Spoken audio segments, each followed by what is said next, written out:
19वीं सदी के लोगों ने अपनी जिंदगी में एक ऐसी जंग भी देखी थी जो 10-20 साल नहीं बल्कि सिर्फ और सिर्फ 38 मिनट तक चली थी। हिस्ट्री में ऐसा पहली बार हो रहा था कि किसी जंग की खबर कहीं तक पहुंचने से पहले ही जंग खत्म हो गई। अफ्रीका में लड़ी जाने वाली एंग्लो जंजीबार और को गिनीज बुक की तरफ से दुनिया की सबसे छोटी जंग होने का वर्ल्ड रिकॉर्ड भी मिल चुका है। पर सवाल ये है कि एंग्लो जंजीबार की यह तारीख ही जंग के इन दो देशों के दरमियान हुई थी और महज सिर्फ पौने घंटे के अंदर अंदर इसका फैसला कैसे हो गया। फैक्ट शमसम की वीडियोज में एक बार फिर से स्वागत।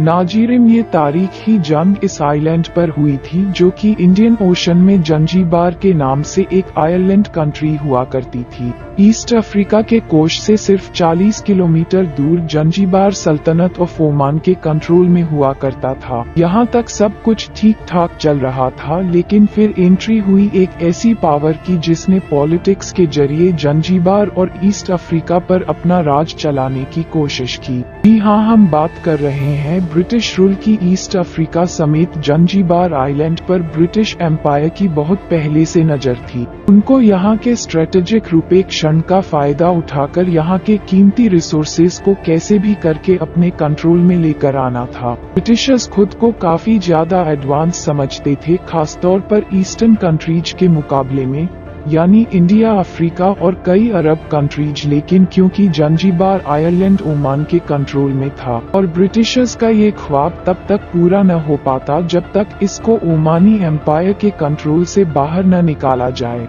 उस वक्त ओमान के सुल्तान सैयद बिन सुल्तान थे।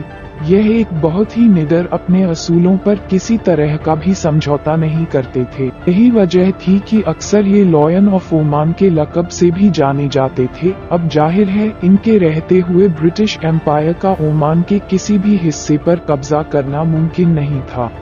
1856 में जब इनकी मौत हुई तो ओमान के तहत के लिए इनके बेटों में फूट पड़ गई। यही वह पॉइंट था जब ओमान दो हिस्सों में बट गया। बड़े बेटे टुवाइनी बिन सैद ने ओमान का तर्क संभाल लिया और छोटे बेटे माजिद बिन सहित ने जंजीबार को ओमान से अलग करके एक नया मुल्क बना दिया।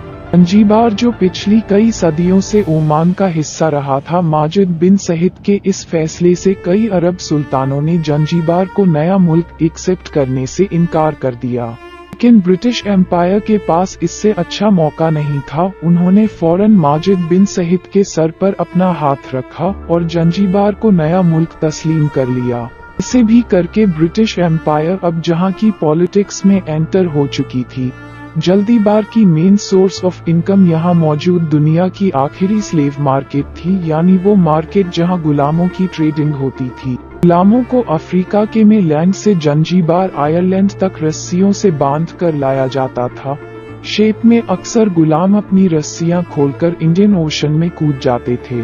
कई बीमार पड़ जाते थे और कई सिर्फ 40 किलोमीटर के छोटे से सफर के दौरान ही घुटकर मर जाते थे।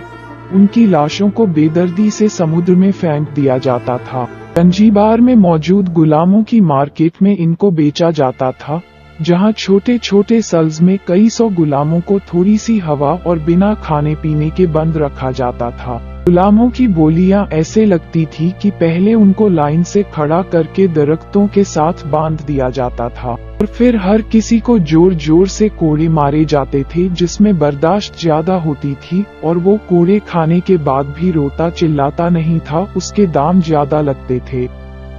साल गुजरते गए और जंजीबार के सुल्तान भी बदलते गए। उनका मेल इनकम सोर्स स्लेव मार्केट और सबसे बढ़कर ब्रिटिशर्स की सपोर्ट भी हासिल थी। सुल्तान के लिए जंजीबार में एक आलीशान महल बनाया गया जो कि बिल्कुल सी फ्रंट पेज था। इस महल में सुल्तान के लिए हर वो फैसिलिटी थी जिसको उस वक्त इमेजिन करना भी पॉसिबल नहीं था। से बकर ये पहले से ईस्ट अफ्रीका में वह पहली बिल्डिंग थी जिसमें इलेक्ट्रिसिटी कनेक्शन मौजूद था। इस महल में ज्यादातर लकड़ी का काम हो रखा था और इसमें मौजूद तमाम बिल्डिंग्स एक दूसरे से ब्रिज के जरिए कनेक्ट थी।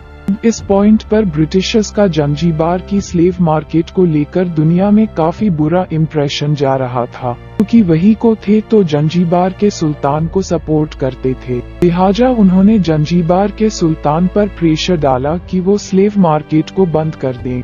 काफी कोशिशों और एग्रीमेंट के बाद 1873 में दुनिया की आखिरी स्लेव मार्केट को हमेशा के लिए बंद कर दिया गया। उम्मीद है फैक्ट शमसम की यह वीडियो भी आप लोग भरपूर लाइक और सब्सक्राइब करेंगे। मिलते हैं अगली शानदार वीडियो में।